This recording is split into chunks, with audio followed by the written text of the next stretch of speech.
अमीर कैसे बने? इन 6 जगहों पर फिजूल खर्ची बंद कर दें। में आपका स्वागत है आपके दैनिक जीवन को सशक्त बनाने के लिए बुद्ध प्रेरित प्रेरणादायक और प्रेरक कहानियों का आपका स्रोत। इस पोस्ट में हम बाधाओं और भय पर विजय पाने पर एक गहन बौद्ध कहानी प्रस्तुत करते हैं। बुद्ध के ज्ञान से सीखें और जानें कि साहस और दृढ़ संकल्प के साथ चुनौतियों पर कैसे काबू पाया जाए। दोस्तों, प्रकृति ने हमारे शरीर को 5 तत्वों से बनाया, लेकिन कलयुग के इंसानों ने उसमें एक तत्व और अधिक कर दिया और वह है पैसा। पैसों से सब चीजें नहीं खरीदी जा सकती है, लेकिन पैसों से बहुत कुछ खरीदा जा सकता है। एक संत प्रवचन दे रहे थे कि पैसों के पीछे मत भागो, यह माया का दलदल है और इस माया के दलदल में जो फंस गया तो वह पूरी जिंदगी दुखी रहता है। और वहाँ बैठे सभी लोग इसी बात पर तालियां बजा रहे थे। उन्हें यह बात नहीं पता थी कि यह संत इसी बात को बोलने के लिए पैसा लेता है। यही तो माया का खेल है जो कि इस दुनिया में बहुत कम लोग इस बात को जान पाते हैं, और जिसने जान लिया उसको इस माया ने बुलंदियों की चोटी पर पहुंचा दिया। हेलो दोस्तों, की एक गरीब बेटी हूँ, प्लीज चैनल सब्सक्राइब जरूर करें। आगे बढ़ने के लिए बीच में वीडियो मेरी बात के लिए माफी चाहता हूँ। दोस्तों, आज के समय में पैसा कमाना जितना मुश्किल नहीं है, उससे भी ज्यादा मुश्किल है पैसों को संभाल कर रखना। इस दुनिया में बहुत लोग ऐसे होते हैं जिनके पास कुछ पैसा क्या आ जाता है, वो लोग घमंड में हो जाते हैं। वो लोग पैसों के नियम को जानते ही नहीं। आपने ध्यान दिया होगा कि सरस्वती की तस्वीर हमेशा बैठी होती है और लक्ष्मी की तस्वीर सीधी रहती है। सरस्वती यह कहती है कि मैं जल्दी आऊंगी नहीं, और यदि मैं आ गई तो मैं वापस जाऊंगी नहीं, क्योंकि ज्ञान इतनी आसानी से अर्जित नहीं किया जा सकता, और यदि हमने एक बार किसी ज्ञान को अर्जित कर लिया तो वह ज्ञान हमसे कोई छीन नहीं सकता। लेकिन लक्ष्मी का यह नियम होता है कि वह जल्दी आ भी जाती है तो जल्दी चली भी जाती है। यदि किसी इंसान को सही तरीके से रखना नहीं आया तो बहुत जल्दी उस घर से निकल जाती है। आज की इस कहानी के अंदर मैं आप लोगों को 6 ऐसे खर्च बताऊंगा जिसे आपको आज और अभी से ही बंद कर देना चाहिए, तो ही आप पैसों के सही नियम को समझ पाएंगे। आप कितना कमाते हैं यह जरूरी नहीं है, आप जितना भी कमाते हैं इसमें से आप अपना खर्चा इन 6 जगहों पर कम कर दो। धीरे धीरे आपके घर में धन रुकना शुरू हो जाएगा। आपको खुद को लगेगा कि सच में हमारे घर में पैसा रुकना शुरू हो गया है। और अमीर बनने का सबसे पहला रास्ता यही होता है कि अपने खर्च को कम कर दो और ज्यादा पैसा कमाने का तरीका ढूंढो। तो चलिए जानते हैं इस कहानी के माध्यम से कि वह कौन सी 6 चीजें हैं जहां हमें पैसा नहीं खर्च करना चाहिए। तो चलिए कहानी शुरू करते हैं। उससे पहले यदि आप भी महात्मा बुद्ध को दिल से मानते हैं और उनके भक्त हैं, तो पोस्ट को कमेंट बॉक्स में नमो बुद्धाय जरूर लिखें। यह हमारे लिए आपका आशीर्वाद होगा। एक बार की बात है, एक गांव में 2 औरत रहती थी। एक के पास एक भैंस थी और एक के पास एक बकरी थी। जिसके पास भैंस थी वह औरत सही तरीके से किसी भी चीज को संभाल कर रखना नहीं जानती थी। उसकी भैंस दूध तो बहुत देती थी, लेकिन उसने दूध की कीमत जानी ही नहीं और वह दूध घर की बिल्ली को पिला देती थी। उस दूध को ऐसे ही खर्च कर देती थी। दूध को सही तरीके से उपयोग में कैसे लिया जाता है वह औरत जानती ही नहीं थी। और जिसके पास बकरी थी वह दूध की कीमत जानती थी और वह दूध के एक एक बूंद को बचा कर रखती थी और उससे दही जमा कर घी निकाल लेती है और धीरे धीरे वह बहुत सारा घी इकट्ठा कर लेती है। अब जिसके पास भैंस थी उसने दूध की अहमियत कभी जानी ही नहीं थी। उसने कभी भी दूध से घी निकालने के बारे में सोच ही नहीं थी। फिर एक दिन उसके घर में कुछ मेहमान आ जाते हैं और मेहमानों को तो रूखी रोटी नहीं खिलाया जा सकता, यह तो आप हम सभी जानते हैं। तो इसीलिए वह औरत उस औरत के पास जाती है जिसके पास बकरी थी। उस औरत के पास से 1 पाव घी ले आती है। वह औरत यह कहकर घी लाती है कि मैं जल्द ही अपनी भैंस का दूध निकाल कर घी निकालो तो मैं तुम्हें तुम्हारा घी वापस कर दूंगी। और बकरी रखने वाली औरत उसको उधार के तौर पर घी दे देती है और फिर वह औरत अपने मेहमानों को खाना खिला देती है। उसके बाद बहुत दिन निकल जाते हैं, लेकिन वह भैंस रखने वाली औरत उसको घी वापस नहीं करती। ये एक दिन फिर बकरी रखने वाली औरत भैंस रखने वाली औरत के पास जाती है और कहती है कि मैं तुम्हें एक बार घी दी थी तो मैं वह घी वापस लेने आई हूँ। यह सुनकर वह औरत कहती है, कौन सा घी? तू भला मुझे घी कैसे दे सकती है? मेरे पास तो भैंस है और तेरे पास तो बकरी है, और मैं भला तुझसे घी उधार क्यों मांगूंगी? मेरे पास तो इतनी अच्छी भैंस है और उसका तो बहुत ज्यादा दूध होता है, मैं तो खुद उससे घी निकाल लूंगी, मैं भला तुझसे घी क्यों उधार लूंगी? यह कहकर वो देने से मना कर देती है और फिर बकरी रखने वाली औरत वापस आ जाती है, क्योंकि उसको यह पता था कि कोई भी अब मेरी बात पर विश्वास नहीं करेगा, क्योंकि उसके पास तो भैंस है। लेकिन फिर भी उसने कई लोगों से बोली, पर इस बात को कोई मानने को तैयार ही नहीं था। सबका जवाब एक सा था कि भला भैंस रखने वाला इंसान बकरी रखने वाले से घी उधार क्यों लेगा? यह बात कोई भी मानने को तैयार नहीं था। उसी गांव के बाहर एक गुरु रहते थे और फिर वह बकरी रखने वाली औरत उस गुरु के पास जाती है और उन्हें अपनी सारी समस्याएं बताती है। उसके बाद उस गुरु ने भैंस रखने वाली औरत को बुलवा है और फिर वह औरत भी उस गुरु के पास पहुंच जाती है और वह भी अपनी बात बताते हुए कहती है कि गुरुदेव, यह झूठ बोल रही है, मेरे पास तो भैंस है और भला मैं इससे घी क्यों लूंगी? अब उस गुरु को इसका फैसला करना था कि क्या सच में भैंस रखने वाली औरत बकरी रखने वाली औरत से घी उधार ली है या नहीं, क्योंकि बकरी का दूध तो बहुत कम होता है और भैंस का तो बहुत ज्यादा होता है।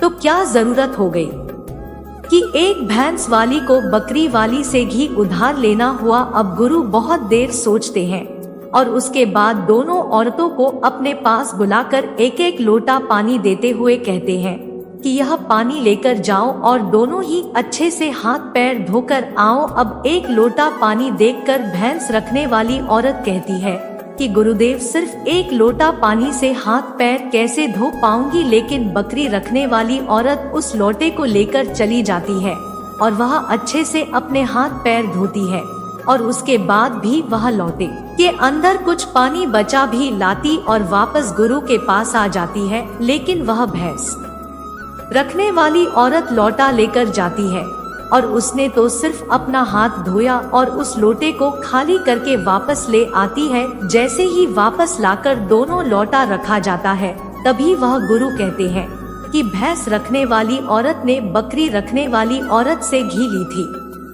और उसे घी वापस करना चाहिए। अब जो गांव के लोग पास में बैठे थे, उन्होंने कहा, गुरुदेव, इससे कैसे साबित हो सकता है कि भैंस रखने वाली औरत ने बकरी रखने वाली औरत से घी उधार ली है? उसके बाद वह गुरु कहते हैं कि जरा इन लोटों पर ध्यान दो। इस औरत ने लोटे में इतना पानी बचा भी ली और हाथ पैर मुंह सब धो ली। यह होती है किसी भी चीज की अहमियत को समझना। दूसरी औरत ने सिर्फ मुंह धुल कर ही लोटे का सारा पानी खत्म कर दी, क्योंकि उसको इस पानी की कीमत नहीं पता थी और जिस चीज की हमको कोई कदर नहीं होती, वो भले ही हमारे पास कितने भी हो, वह नष्ट हो ही जाती है, वह खत्म हो ही जाती है।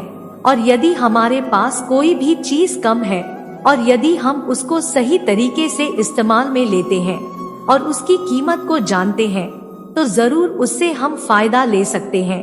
जैसे कि बकरी रखने वाली औरत ने दूध बचाकर उससे मक्खन निकाली और उससे घी बनाई, और भैंस रखने वाली औरत को दूध की कदर नहीं थी, इसीलिए इतना दूध होने के बावजूद भी उसके घर में मेहमानों के लिए घी नहीं था। यह बात सत्य है। उसके बाद भैंस रखने वाली औरत उस गुरु के चरणों में गिर जाती है और कहती है, महाराज, मुझे क्षमा कर दीजिए, मैं अभी घर जाकर उसको एक वापस दे दूंगी। उसके बाद वह गुरु कहते हैं कि बूंद बूंद से सागर भरता है।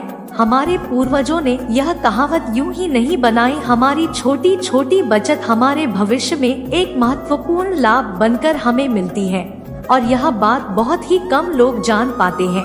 और यही बात हमारे घर में लक्ष्मी पर लागू होती है। यदि हम लक्ष्मी को बचाएंगे तो वही लक्ष्मी हमें भविष्य में अधिक लाभ बनकर मिलेगी। तो दोस्तों की कहानी तो आपको समझ में आ गई होगी। तो आइए अब जानते हैं वह 6 खर्चों के बारे में जो हमें आज से ही बंद कर देना चाहिए। सबसे पहला खर्च है दिखावे का खर्च। आपके अगल बगल में किसी ने महंगी कार ले ली तो अब आपके मन में जलन होने लगती है कि मुझे भी जल्द ही कार लेनी है, और यही दिखावे का खर्च आपको पूरी उम्र गरीब बनाकर रखता है। दोस्तों, हम में से ऐसे बहुत से लोग होते हैं जो सिर्फ दिखावे के चक्कर में ही बहुत सारा ऐसा सामान उठा लाते, जैसे कि दूसरों के सामने अपना रुतबा अधिक हो सके कार ले लेना, महंगे जेवर ले लेना, महंगे मोबाइल ले लेना, या फिर ऐसी कोई महंगी चीज खरीद लेना जिसकी हमें हमारी जिंदगी में कोई जरूरत भी नहीं होती। और जब उन्हें कोई समझाता है तो कहते हैं हम किसी से कम हैं। क्या वह लोग यह नहीं समझते हैं कि इससे हमारा सिर्फ नुकसान होता है, ना कि कुछ फायदा। यदि आपको सच में अमीरी के रास्ते पर चलना है तो यह सारे खर्चे सबसे पहले आपको बंद करना होगा और वही पैसा कहीं इन्वेस्ट करना सीखना होगा। मैं यह नहीं कहता कि आप अपने शौक पूरे ना करें। मेरे कहने का मतलब यह है जिस चीज की आपको जरूरत है बस आप वही लो। किसी को देखकर कोई सामान बिल्कुल ना ले। दूसरी बात है कंपनियों की स्कीम से दूर रहना। अपने सामान की बिक्री अधिक करने के लिए अलग अलग ब्रांड की जो कंपनियां होती है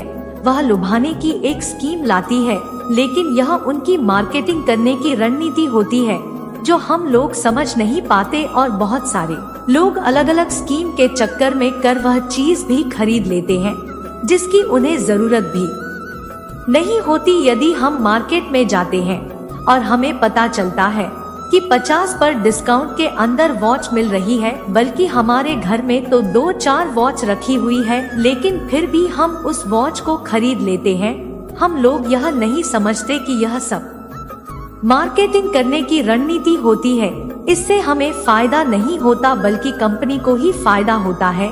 इसीलिए ऐसे शौक कभी ना पाले, क्योंकि यही गरीब होने का सबसे महत्वपूर्ण कारण भी होता है। क्योंकि जिस चीज की हमें जरूरत भी नहीं है और उसी चीज में हम लक्ष्मी को खर्च कर देते हैं तो उससे हमारे घर की लक्ष्मी नाराज हो जाती है और फिर धीरे धीरे हमारे घर से निकलने लगती है। तीसरा खर्च है कर्ज। आज के समय में ज्यादातर लोग कर्ज लेकर महंगी चीजें खरीद लेते हैं, जैसे कि कार, बंगला, मोबाइल, और फिर उसका पैसा भरते रहते हैं। जैसे कि आजकल हम लोग क्रेडिट कार्ड का इस्तेमाल करते हैं। क्रेडिट कार्ड हमें पैसे खर्च करने के लिए कहता है, जो पैसा हमारे पास है या फिर जो पैसा हमारे पास आने वाले हैं, और उस पैसे को हम खर्च कर देते हैं।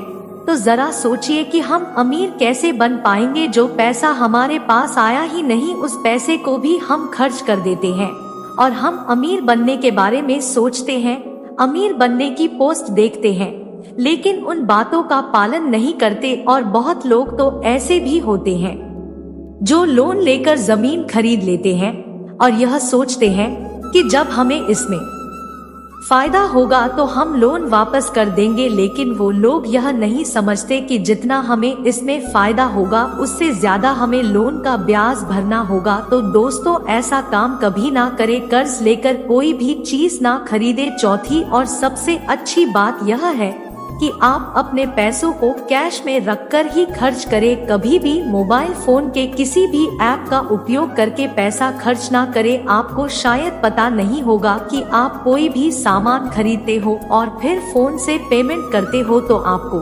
आपके पैसा खर्च होने का ज्यादा तकलीफ नहीं होता, क्योंकि वो पैसा आपके जेब से नहीं जा रहा। लेकिन वहीं पर यदि आप अपने जेब से पैसा निकाल कर खर्च करते हैं तो आपको महसूस तो होगा कि यार पैसा खर्च हो रहा है। अगर आपको यकीन ना हो तो आप ऐसा करके देख लेना, मार्केट जाना और फिर किसी भी सामान का पैसा अपने फोन से पे करना, जिससे आपको ज्यादा महसूस नहीं होगा कि आपका पैसा खर्च हो रहा है। लेकिन जिस दिन आप अपने जेब से पैसा निकाल कर दोगे तो उस दिन आपको जरूर लगेगा कि यार पैसा जेब से जा रहा है, मेरा पैसा खर्च हो रहा है, ज्यादा पैसा खर्च हो रहा है। पांचवी बात आपको ध्यान रखनी है, अपनी भावनाओं पर काबू रखना है।